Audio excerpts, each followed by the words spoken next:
ৰকিবুল হুছেইন ডাঙৰীয়া পৰাজিত হৈছে চামুগুৰিত। 25 বছৰ সমষ্টিটো কংগ্ৰেছৰ হাতত আছে।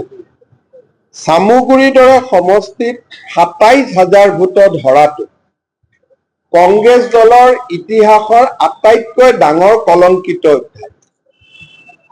27,000 ভোট চামুগুৰিৰ দৰে সমষ্টিত হৰাটো এইটো ভাৰতীয় জনতা পাৰ্টিৰ বিজয় যিমান তাতকৈ কংগ্ৰেছৰ পৰাজয় বেছি, যে এটা ডাঙৰ কলংকিত অধ্যায়।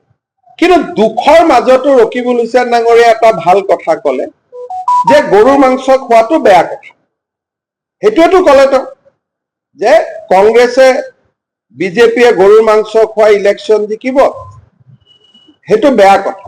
তাৰমানে মই প্ৰশ্ন কৰিম, ইমান দিন চামুগুৰিত কংগ্ৰেছে গৰুৰ মাংস খুৱাই জিকাই আছিল নেকি? তেওঁতো চামুগুৰিৰ সমষ্টিটো ভালকৈ জানে। তাৰমানে চামুগুৰি ইলেকশ্যন গৰুৰ মাংস খুৱাই জিকিব পাৰে নেকি? মই ৰকিবুল হুছেইন ডাঙৰীয়াক কম যে গৰুৰ মাংসটো বেন কৰিব লাগে।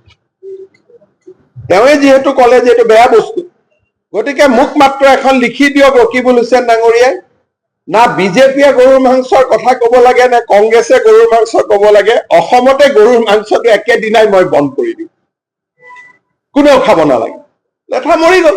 গতিকে ভূপেন বৰা ডাঙৰীয়াক মই এখন চিঠি লিখিম, তেওঁক মই সুধিম যে আপুনি যদি সঁচাকৈয়ে গৰুৰ মাংস বন্ধৰ পোষকতা কৰে ৰকিবুল হুছেইন ডাঙৰীয়াৰ লাইনত, মোক খালি জনাই দিয়ক, মই অহা বিধানসভাত টোটেল গৰুৰ মাংস বন্ধ কৰি দিম।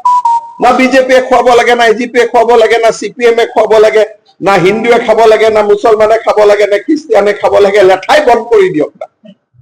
গতিকে মই ৰকিবুল হুছেইন ডাঙৰীয়াৰ মুখেদি ওলোৱাই ভাল পাইছো, অন্ততঃ এটা পৰ্যায় আগবাঢ়িছে। এটা দ্বিতীয় পৰ্যায়টো ভূপেন বৰাই ল'লেই হৈ গ'ল।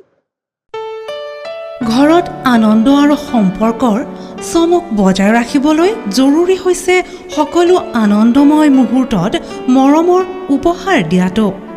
সেইবাবে মধুশ্ৰী জুৱেলাৰ্ছে আনিছে সকলো ৰঙীন ক্ষণৰ বাবে বিশেষ গহনা। হীৰাৰে হওক, সোণৰে হওক বা ৰূপৰে হওক, শ্ৰেষ্ঠ ডিজাইনছ আৰু হলমাৰ্কযুক্ত গহনাই ৰাখে সম্পৰ্কক নিখুঁত। তেনেহ'লে আজিয়ে আনক আনন্দ মধুশ্ৰী জুৱেলাৰ্ছৰ সৈতে। যোগাযোগ কৰক 7002800341 নাইবা ভিজিট কৰক LNB ৰোড, নলবাৰী, অসম।